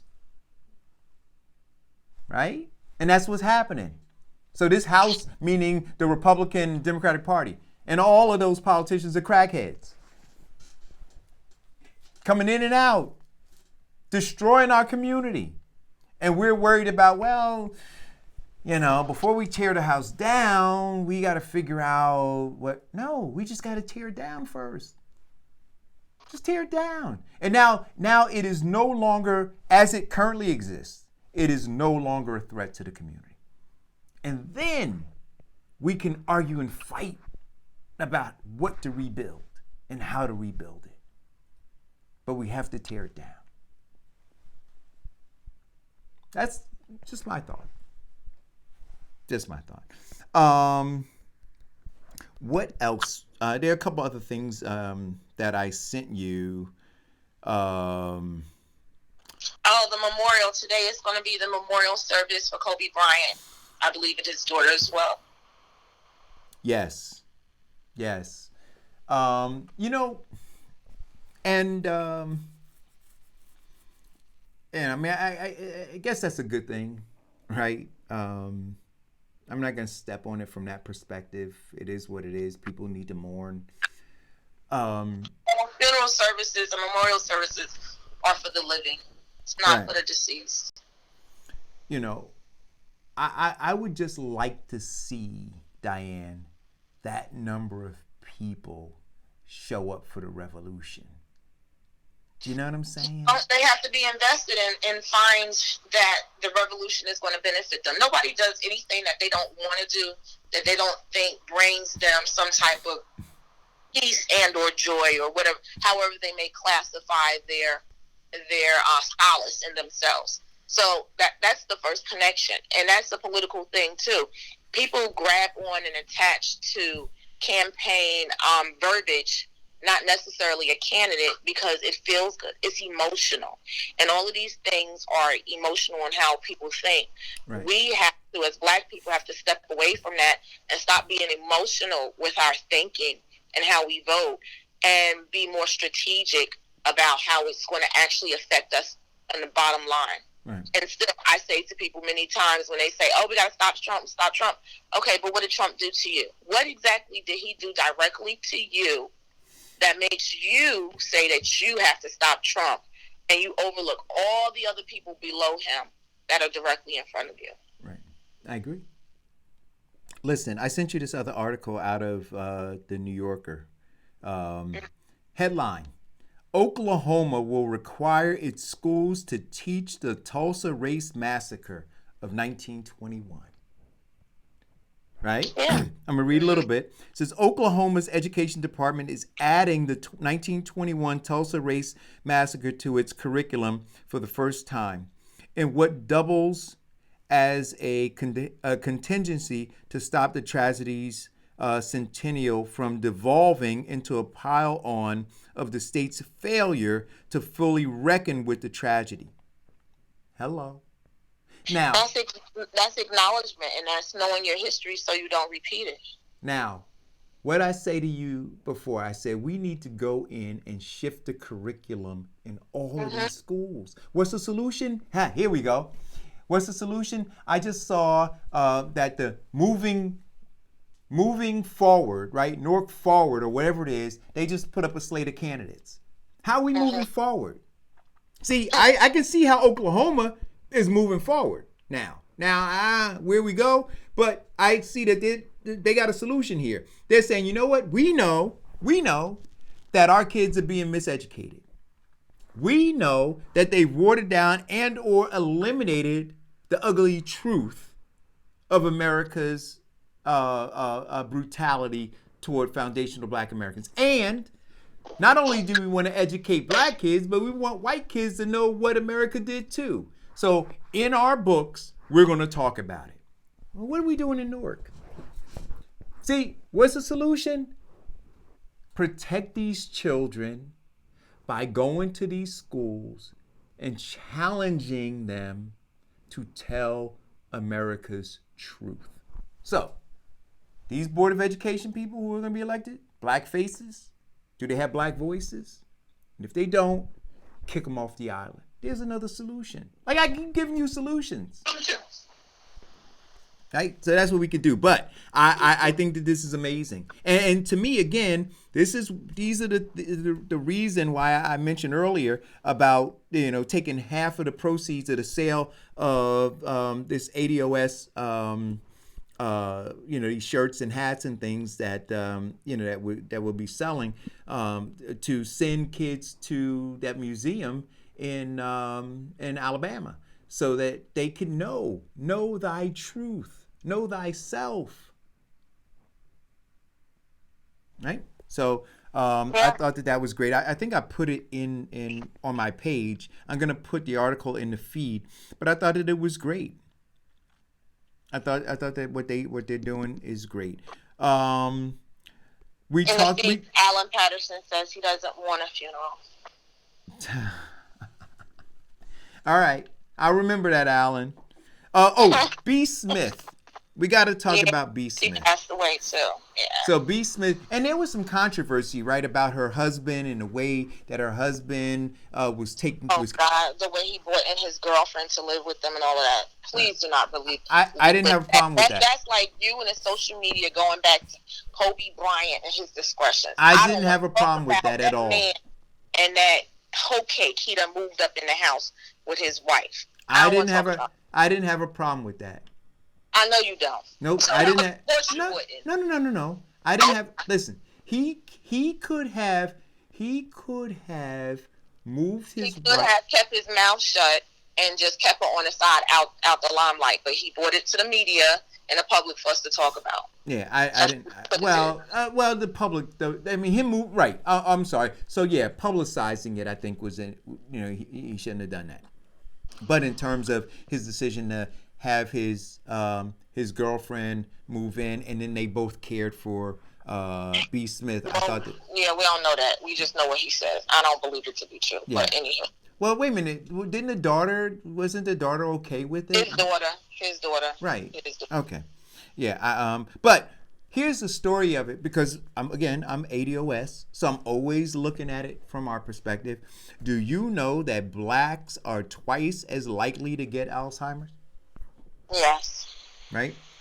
So there was a post that I put up about Dr. King where he talked about, I'm going to find a quote because I don't want to misquote the man. And they can't really specify how you get it. So many different ways that they've already talked about. Of course, the environment, the stress, just, hereditary. So they really don't know how you get it. Well, right. But what we do know is that blacks are twice as likely to get it than whites are, right? And so here's what Dr. King says. He says, of all of the forms of inequity, injustice in healthcare is the most shocking and inhumane. Yeah. Right? So again, I either you with Dr. King or you're not with Dr. King.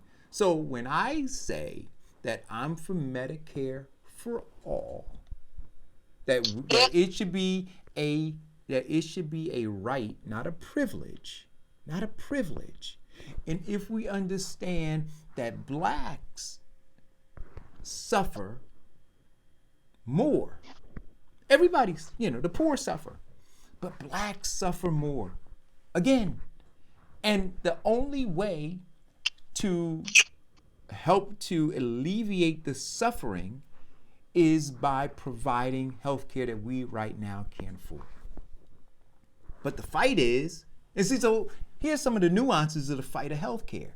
So if blacks can't get it, and we know that just in this one instance, we could talk about a congenital heart disease, we could talk about blood pressure, diabetes, in all these areas, blacks suffer more, right? And so when the fight is about healthcare, if we had healthcare for all, then maybe we can drive down some of these numbers, right? So when we say that blacks suffer from Alzheimer's at a rate twice that of whites, and we look at the wealth gap, we look at the income gap, we look at the lack of access, maybe if they had access, maybe we drive down that disparity. So when we say, well, how does this help black folks? Well, yeah, if we've got this big disparity, but now all of a sudden black folks all have access to health care. That's not an issue anymore. They can get to the doctor. Maybe we have some preventative stuff. Just maybe. And that's what I'm saying. So these are the fixtures, right, in the house, right? So, what kind of sink, what kind of faucet, what kind of toilet, But we know that the current system isn't working. 50% more, 200% more. Black people are dealing with these issues, these health issues.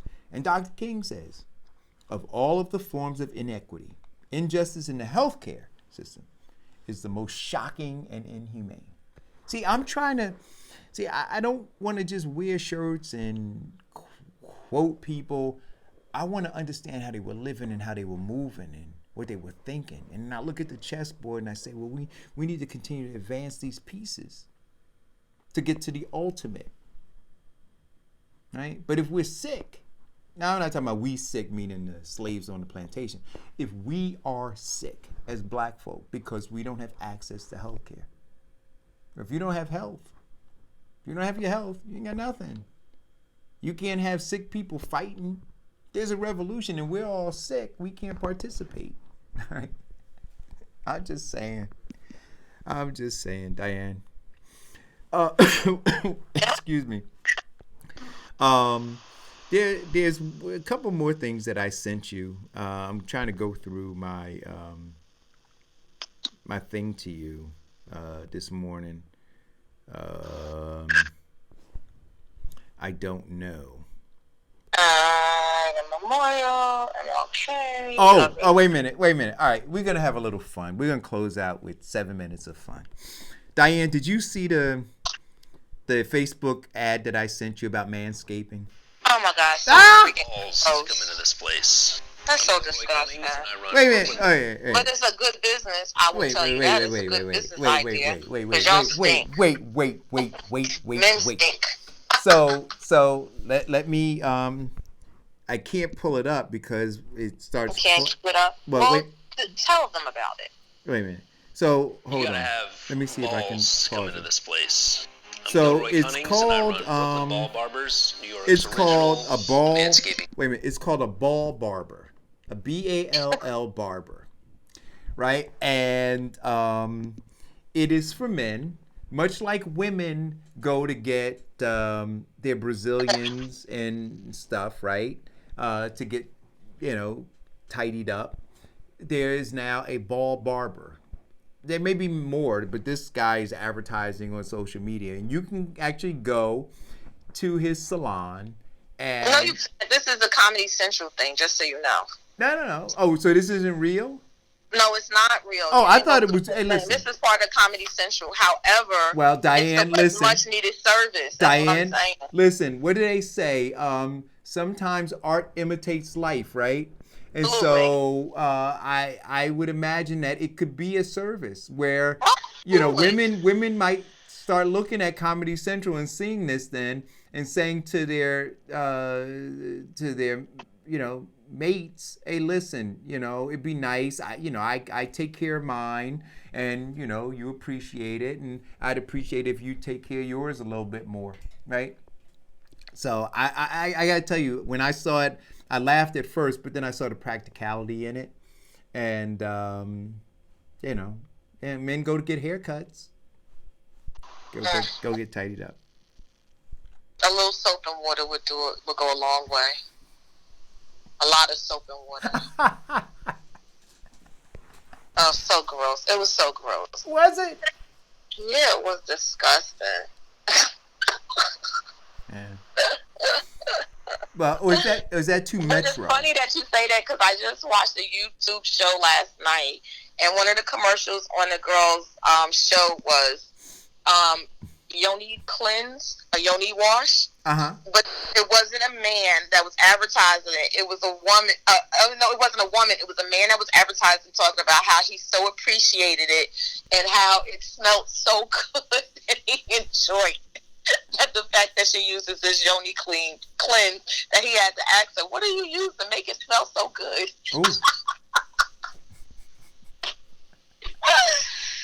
So apparently more people were talking about this. I don't know. Soap and water always helps.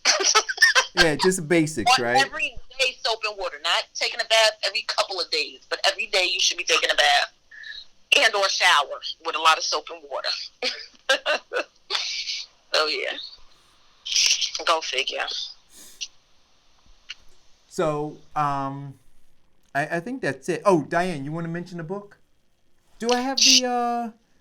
I don't know if I have the book graphic up. The next book, which is coming up next week, so fast. Oh, I got it. Here it is. I did not read one page while I was on vacation. So March 5th, when affirmative action was white. You didn't read one page yet, Diane? Not one page. So I have a lot of reading to do this week and over the weekend. I'll be ready. I'll have it done, but I haven't. I thought I was going to read on the airplane. I did not read. I've watched probably 5 movies, so I watched 8 hours of movies. Then I thought I was going to read when we got there. Didn't do it. I thought I was going to read on the plane coming back. Didn't do it. So it's laying on my nightstand, and I plan to start reading tomorrow. All right. So I'm going to read a chapter or 2 chapters a day. I'll be done by the time. I'll be ready. Cool. And actually, it works better for me this way because this way the information is fresh in my mind. All right. And then, I'm assuming that we're going to be back at... wait a minute. Breaking news. I got breaking news. Harvey Weinstein found guilty of rape in landmark Me Too era case. Yep, convicted on 2 out of 5 counts for criminal sexual acts in the 1st degree and rape in the 3rd degree. Uh-oh. So that don't mean nothing. Don't mean nothing. He can get sentenced, and Trump can pardon him. Well, yeah, and somebody says not guilty on the serious charges, guilty on 3rd-degree rape and criminal sex, faces up to 25 instead of life. Right. Hey, listen, but you know what though? Look, here's what I'm gonna say. Yeah, we should be shooting for the stars, but if we land on the moon, right? We landed on the moon and we reset and try to shoot for the stars again. So if the man goes behind bars, this sets a precedent, and then we move forward, right? We keep pushing. I don't know if it's going to set a precedent, or is it just setting an example out of him for the rest of them to do something differently, a different way. I don't know, because the last guy they locked up was really setting a precedent, the one that committed suicide. Oh gosh, I can't remember his name. Oh, Epstein? Yeah, Epstein. That was even worse than him. No, Diane, he didn't commit suicide. Get on code. Oh, well, yeah, he was murdered. Come on, Diane. Yeah, well, publicly. Publicly, publicly the autopsy says suicide, but we all know it was an inside job, murder to keep him quiet. So I don't know. Weinstein, I don't know what's going to happen to him. It looks like they're going after a lot of people, because they're going back after Jesse Smollett in Chicago as well, because they, got him up on new charges again for wasting, the city's money, lying, all of that kind of stuff. But that they're only doing that because there's an election coming up for the woman that stepped down from the case, the prosecutor. So we'll see. Yeah. Well, listen, guys, thank you all for tuning in. Make sure you check us out tomorrow. Wait a minute, isn't there a debate coming up? Another presidential debate? About Wednesday. Debate, not sure. I think that's that's got to be coming. I mean, look, this thing is accelerated now. You've got Super Tuesday coming a week from this coming Tuesday is Super Tuesday. There's we're in overdrive now in this campaign, guys, so make sure you keep talking to each other, pulling information together, solutions, share the information that you have, right? Try to dispel as much as you can this false propaganda and put out factual information so people can make wise decisions. Diane, thanks for tuning in. Hit the share button, guys. There's only one way to be independent. There's only one way to be free. It's not something that someone gives to you. It's something that you take. Nobody can give you independence. Nobody can give you freedom. Nobody can give you equality or justice or anything. If you're a man, you take it. If you can't take it, you don't deserve it. Nobody can give it to you. I'm for anybody who's for freedom. I'm for anybody who's for justice. I'm for anybody who's for equality. I'm not for anybody who tells me to sit around and wait for mine. Premium